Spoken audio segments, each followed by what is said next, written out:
morning mga katita. Mag-general cleaning tayo guys kasi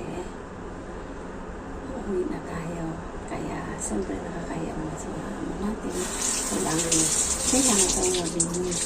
Kaya tara guys, samahan niyo ako. Kasi ako, bumabang yung mga kasi akala ko papagising.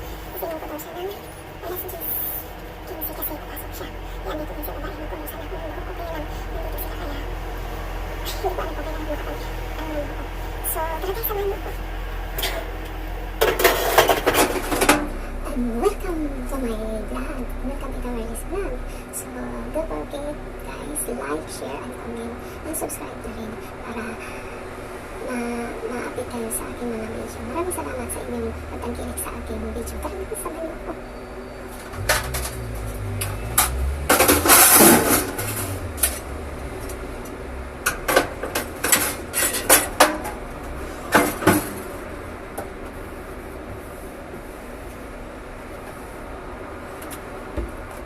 Mag-gloves tayo guys para hindi magaspang yung aking kamay. Kasi ito kasi gamitin ko. Ito kasi ginagamit ko. Pagkatapos ko mag-linis, ang gaspang ng kamay ko. Kaya mag-gloves tayo.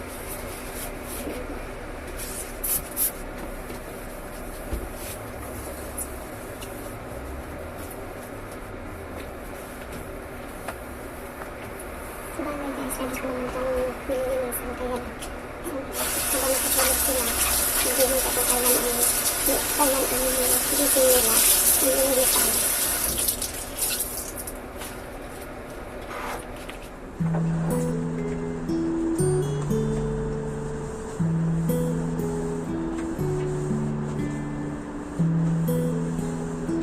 Wala na akong trabaho guys. Magpo-forward na ako sa next Sunday, December 14. Actually, ang ano ko talaga, ang finish contract ko talaga dito is December 31. Eh ngayon, early release ako nila. Sabi nila baka daw gusto ko mag-Pasko doon. Kaya, early release nila ako pero babayaran nila ako. So, siyempre ako naman, natuwa ako kasi siyempre, doon ako nakapag-Pasko sa atin. Tsaka matagal na rin kasi ako nakapag-Pasko sa atin sa Pinas. Kaya gusto ko rin mag-Pasko doon. Kaya tara guys. Ito tapos ko na tumilinis. Ito na lang.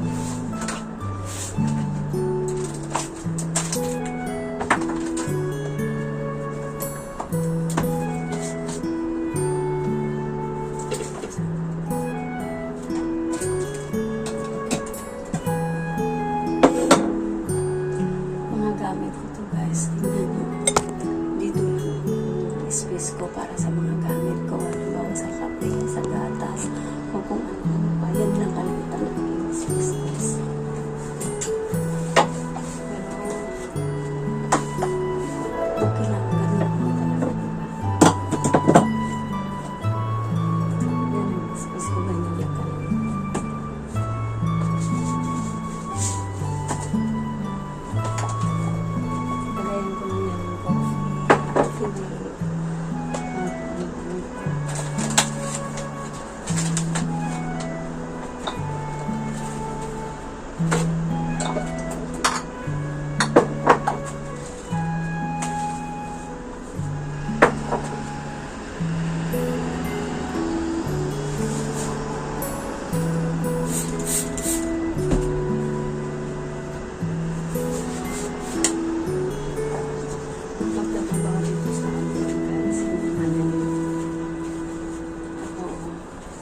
Karating na ako ng Saudi. Okay naman trabaho ko doon kasi bata lang. Sa Taiwan, ganun din. Okay lang din. Kaya lang, ang yakis na lang yung silolo. Muntik na ako doon. Tapos sa Malaysia, mas okay. Kaya lang, yung kasamahan ko naman doon ang di maganda kasi 19 years na siya sa amo namin. Dato ang amo namin doon, si Tanseri Dato.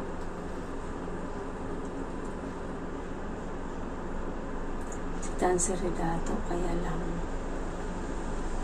umuwi ako nang dahil sa kasama ko.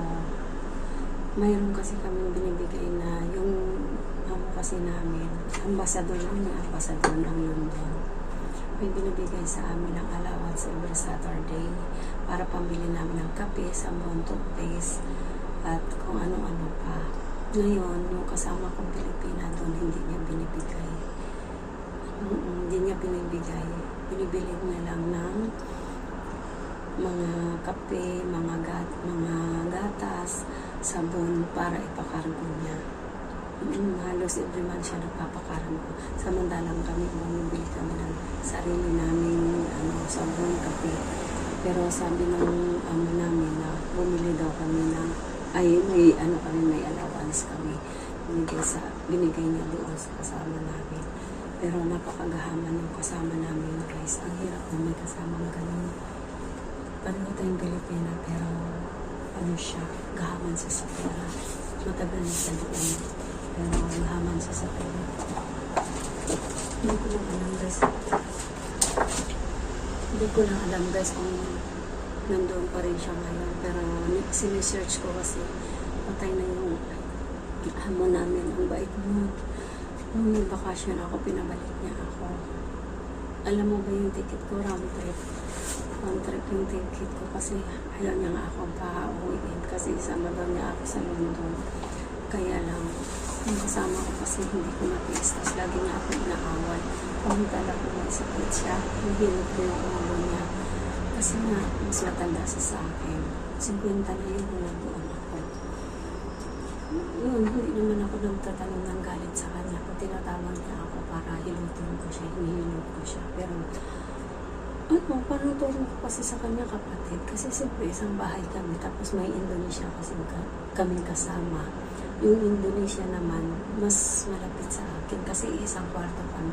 Isang kwarto din yung isang Pilipina. Si ate siya, ang ate. Kung naalala mo ako, si ate Nora. Kung naalala mo ako, ate siya. Continue ang ating usapan. Continue ang ating maritisan na naputol yung aking video kanina kasi iwan ko may nag-chat kasi sa akin, nag-text ko. Sinangitan ako sa akin.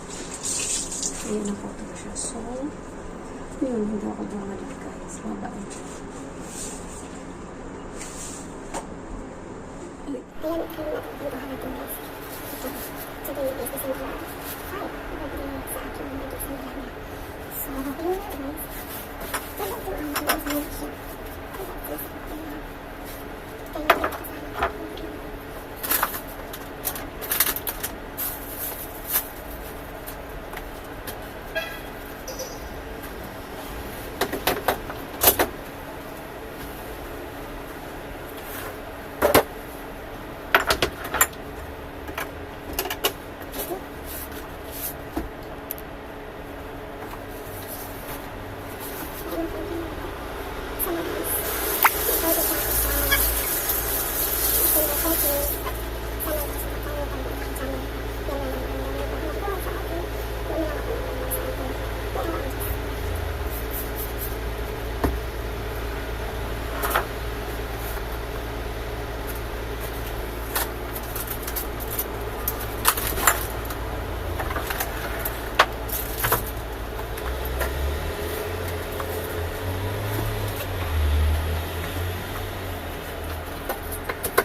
Kaya sa pag-uusap ko na rin yung mga kapatid na ayaw nilang magkaroon sa akin.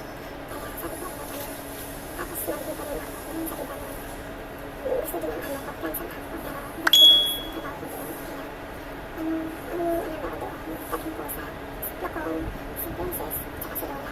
Yung una ko na lang aking mga alaga doon sa ibang bilang ang trabaho ko. Tapos, ano lang kasi, single mom yung amo ko. Tapos yung anak ko is babae. Ano na, nandun ako. Hindi ko siya, mabait yung bata. So, mabait yung amo ko, si Jocelyn. Ano ko, Jocelyn Bolso. Shout out Jocelyn Bolso, Jocelyn Bolso, tsaka si Miss Evans. Telephone sila. Umuwi na ako kasi.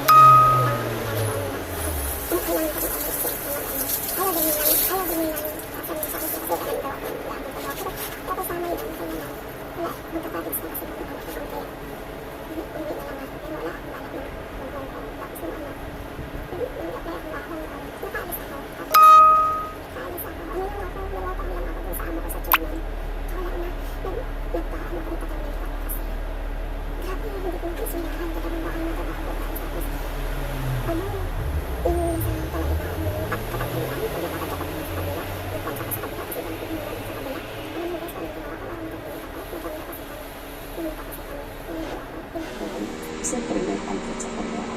Pinarap ko yung katawan ko sa camera ko niya. Nagdagdag tayo. Pagkakasan ko yun yung pagkakasan.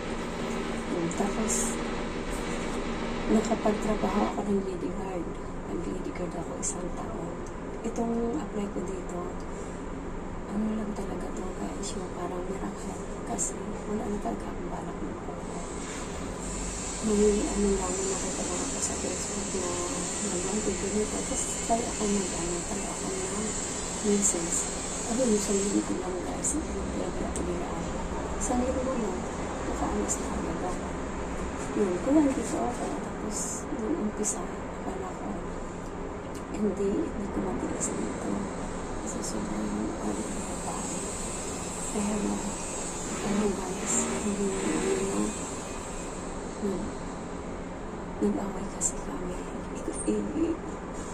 Ikwento ko na lang yan sa to be continued.